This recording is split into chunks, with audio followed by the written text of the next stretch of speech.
I'm Nicola Tallant, and you're listening to Crime World, a podcast about criminals, drugs, and the sins of the underworld. We're Ireland's top podcast for 2025, and now we've got a new website. So if you want to learn more about crime and criminals, if you want stories, extras, and podcast subscriber specials, go to www.crimeworld.com. Of course, then we're down to the number one, which was Jim Gavin and the Tenant. Oh, okay. Who's your man? I don't know. I heard he's a bit of a... Well, we're back. I heard he's awful to his staff members. You know that? I've heard rumours. Are you not gonna buy me any Christmas socks this year, are you not? You kind of, but you can buy me Christmas socks. I was going to say, I forgot we were on camera there. So no, but you're not going to buy me Christmas socks? No, I actually... No. Your present was under the desk. Did you not see what it was? Well, it didn't look like... I didn't see what it was. No, but it was actually... I might actually have to give it to my brother-in-law, though, because I never got him a gift. What? Your brother-in-law? I'll get you They're only blow-ins. Or something like that. I actually have an issue with the Tenant because obviously, I might have to go public about how I've been waiting a year for socks. Well, I would consider getting you socks, right? Did you tell me you bought me some? No, I did buy you socks, but then it got too embarrassing to give them to you. But I might get you, but it would be too emotional, wouldn't it, to be giving you like Happy Christmas socks? So if I can find some insulting socks. Oh yeah, like the Grinch or something. Something like that, maybe. Yeah, no, it's fine. Nicola would think it was very insulting.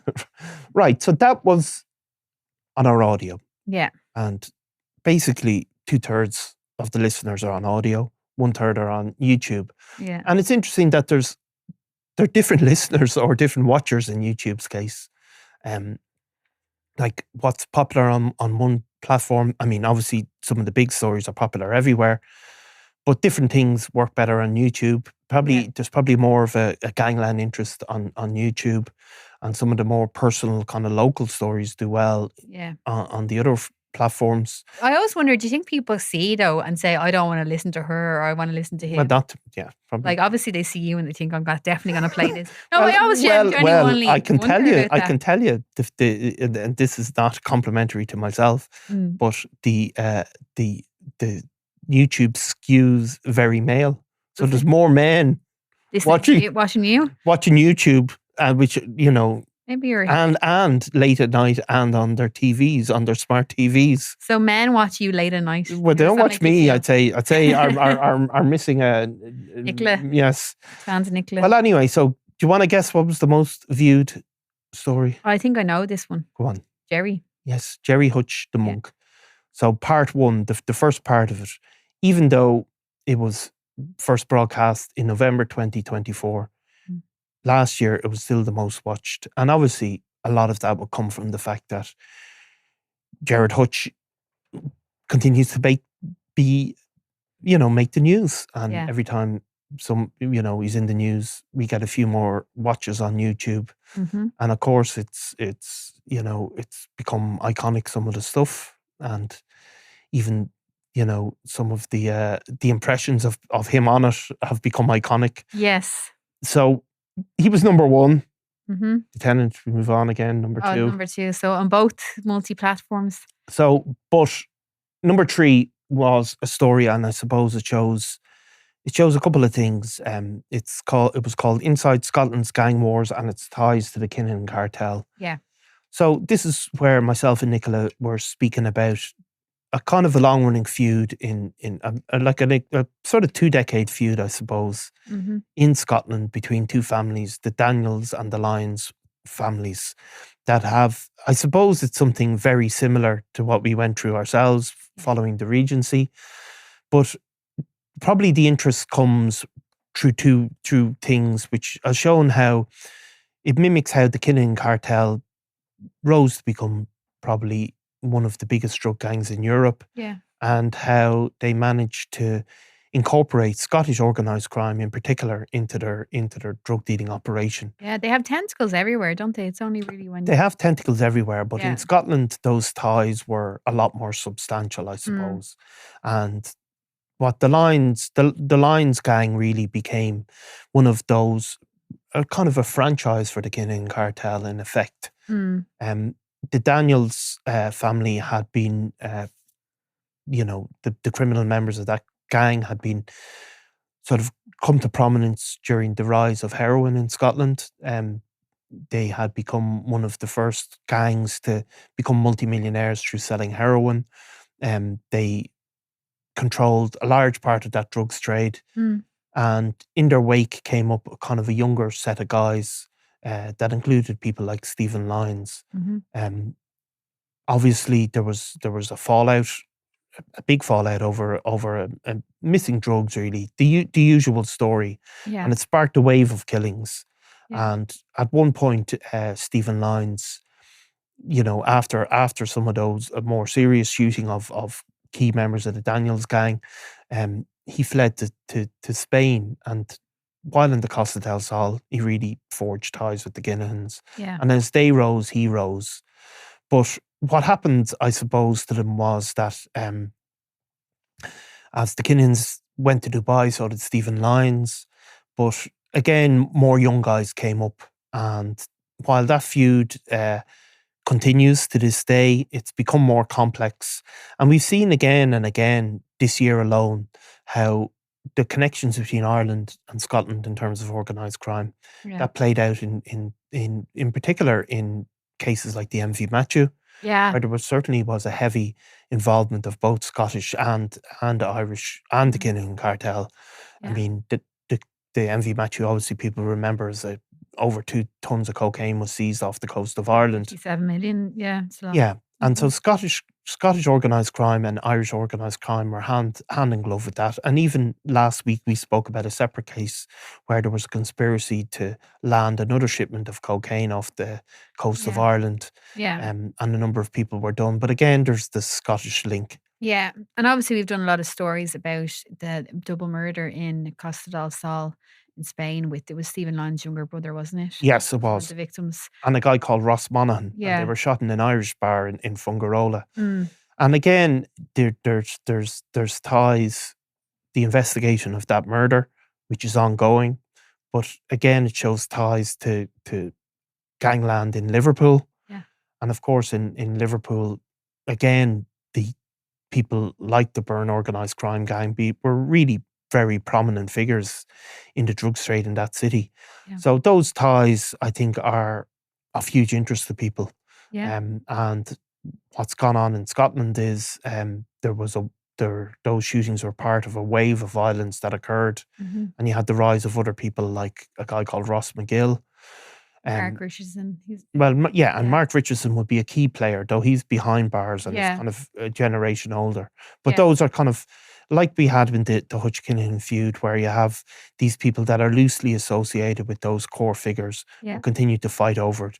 So it's something that we're that I suppose you can see the globalization of the drugs trade and how it all roads lead to Dubai. Yeah. Do you know what struck me when I'm reading that? Daniel Kinahan seems to be the kiss of death for so many people. Like if you think of Sean McGovern's back in Irish prison, Stephen Lyons, obviously what happened there, and he was at the wedding, as was, like Ruda and Taji. All those guys that seem to have been at Daniel Kinahan's wedding in Dubai all seem to have sort of of course that's so that'll skip us through to a couple of things, right? Because the Kinahan the ties to the Scottish gangs was 3. Number 4 was again the same story we covered before, which was the true story of Irish Mafia, the interview with the BBC journalists. And number 5 was Daniel Kinahan, why isn't he in prison? Was that a questions and answers episode? No, that was kind of a discussion about why he wasn't. Okay. So I suppose with that you can see that it was a look at what you're saying there, that all around them people have fallen. Now you could say there's a conspiracy version of that story, which is that that was played out in social media, where Daniel Kinahan is an agent for MI5 and he gives up people and he gets to go on. I don't personally believe that to be true. Okay. I think what you see is 2 things. Number 1, a lot of those guys you're talking about, they're in their early 40s. So Raphael Imperiale or Ridwan Taji, they rise to a certain point. They start killing people mostly. I mean, maybe not so much Imperiale, but they certainly start killing people and they become very wealthy. And really, once you get to that point, your life cycle is almost inevitable that you're going to be caught or you're going to be killed. Killed or in jail, yeah. Yeah. So while you could say, and you're correct, and of course the other truth is there's many people at that wedding who probably, have never even been named in the newspaper who aren't, but many of them, it follows the trajectory of nearly all sort of gangland bosses that, you might get away with it for so long and you might rise so high, but you won't get away with it forever. No. So it is, you don't need to be conspiratorial about it. It's just not a good career path to be on. No, of course not. No, but it's just funny that he still is. It is. there, It is. but his time will come. His time will come, but I mean, I suppose there's the other part of it is that the whole, the days where, gang bosses had to, be present in Ireland, they had to be meeting people in Ireland, they had to be doing all these things, they've passed, and digital communication allows them to control these networks from abroad, but it also puts them at risk. And we've seen that again and again with the EncroChat and hack and all of these other things, that you can run a drugs business from Dubai where you're safe, where there's no murders, where, the authorities traditionally had very little interest in you, where there's very little restrictions on how you spend your money or how, very little monitoring and of the money laundering aspect of it. But the downside is you have to be doing these things by phone, and people are getting caught. And we'll see what happens with Daniel Kinahan. And obviously, I suppose like the Irish and British side of it was come and done by the EncroChat. We saw that with the Thomas Bomber Kavanagh case and Liam Byrne. It'd be actually interesting because obviously he would have been seen as kind of one of the more senior lieutenants here, and he obviously was jailed over that firearms conspiracy, but is now out and is apparently trying to, as well. The court were told that he's trying to keep his head down, and he's subject to a what's that called, a release order over there. They have a kind of a restriction on it, it's an organised crime order or whatever. Yeah, so he's almost done his time for that anyway, and Daniel has yet to be got, so we'll see. And he's now granddad, Liam Byrne, so we'll see what happens there. But yeah, and of course the Thomas Bomber Kavanagh was ultimately prosecuted without ever actually being any communications from him being actually found, because he didn't use those phones. But it was still enough. They were able to put together various pieces of evidence enough to satisfy a court in the UK. Yeah. So if we get to the final one, that's done well. And again, it's in the newspaper this week. It's called The Secrets of the Costa Blanca, the murder of John George. Yeah. So this time last year, basically, a Belfast man called John George was went missing and was ultimately found shot dead in Alicante. Yeah. A very grim story, but it's one that's generated a lot of interest, I suppose, because he went missing and it was really high profile, and John George's family came out. They really went very public, travelled over there. They certainly had information, or they said they had information that he had been shot dead. Yeah. And it took a while to find his body. But the case has continued to be, take a lot of twists and turns, and no less, obviously, taking a significant turn 1 year on when the chief suspect was released. Yeah, so Johnny Smith, he is, as you said, he's a chief suspect. And as I know, you tested me on my Spanish law knowledge last week. So as we know, when you can be, if you're a suspect, they can keep you in custody, but you haven't actually been charged until they get closer to, thinking that they can get a case against you and a trial. So he was just a reminded suspect, but he's been in custody since March. He's a guy from Northern Ireland as well. And basically the story that we've had in recent days is that Johnny Smith got out on bail. So he managed to post €100,000 bail. We actually only put it up today. There's a photograph of him and his wife, Madison Allen. She's an OnlyFans model. She posing with him in Spain. Now they have to stay in Spain, but basically they're out on bail. And I suppose it was said in court that it was a little bit sensitive given the anniversary, because as you said, John George disappeared on December 14th, and his remains were found in early January last year. So, you know, it was obviously, it's a sensitive time for his family, but Johnny Smith did ultimately succeed in getting bail. They kind of pointed to the fact that one of his alleged accomplices, Michael Malley, he's a Czech Republic guy, that now he's suspected of being an accomplice, but that he got out on bail. So they kind of pointed to that, and they ultimately let him out. Yeah, and of course, Johnny Smith has denied all knowledge of the murder. But it must be tough for the family, John George's family, to see somebody getting out on the anniversary. And I suppose it's going to be tough for them, the Spanish court system, to know exactly what is happening. Yeah, of course. And how it will all play out. Yeah, and it is like it's obviously the John George family your heart will go out for, but like it is a very different system to the Irish system, where like someone that's just a suspect that completely denies any knowledge of the murder, you know, that they to be in custody for 9 months, it is a bit different. So I suppose from that sense, you can see the case being argued in court, but at the same time, you know, hopefully it's brought to a conclusion for his family, because that was one of the really big stories last year, wasn't it? It was. Yeah. So there we go, Eimear. Another year survived. Yeah, you're like, well, you've had a really busy few weeks in the podcast. How are you? Tired? Sure. You know me, I moan whether I'm tired or not, don't I? So I'm just going to moan anyway. Yeah, you're paragon of positivity now. I moan when I'm off, I moan when I'm in. Yeah, and I am. Have you missed Nicola?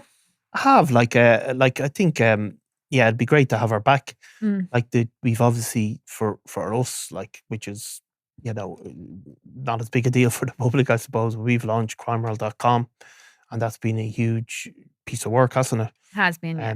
And, you know, I think it's been going really well so far. I think it has, yeah. So, I mean, all of these things are exciting and, you know, but they're also a lot of work. So, yeah. You know, but it's been a great venture, and I think it's, you know, something to be proud of. It has. And we've had, obviously, we're nearly at 900 subscriptions now. So we've launched less than a month ago. So fingers crossed we can keep that going. But yeah, it has been. And obviously, you know, not to give you a compliment because that's not our relationship, but you know, you have had to double job because obviously both of us are helping manage the website, but you've also had to do full-time podcasting. So I really am.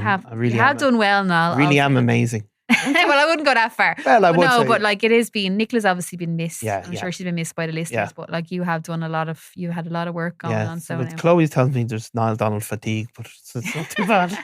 That's just inside the office. I don't know if the listeners see that, but hopefully Nicola will bring out for skinny fries in the new year to thank you. And we have a lot of big plans, of course, as well for the new year, which we won't go into yet, but they are we have some really exciting projects, both audio and in the written form. So it's good.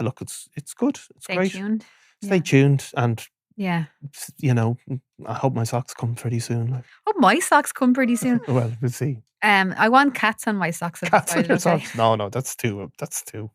Okay. And are you going to take a break for the well, I know you won't take a break from work because that's not who you are, but you'll take a break from being annoying, from being on the podcast. You'll have a little bit of a break. Yeah, but no, we're gonna be reposting some episodes over the next while, just through the Christmas. But our big plans will kick in the new year. So we'll be back with the big guns. Okay. Thanks, Eimear. Thanks, Niall. Merry Christmas. Yeah. Very, very sad. I know. You're meant to say Merry Christmas back. No. Oh God. Okay.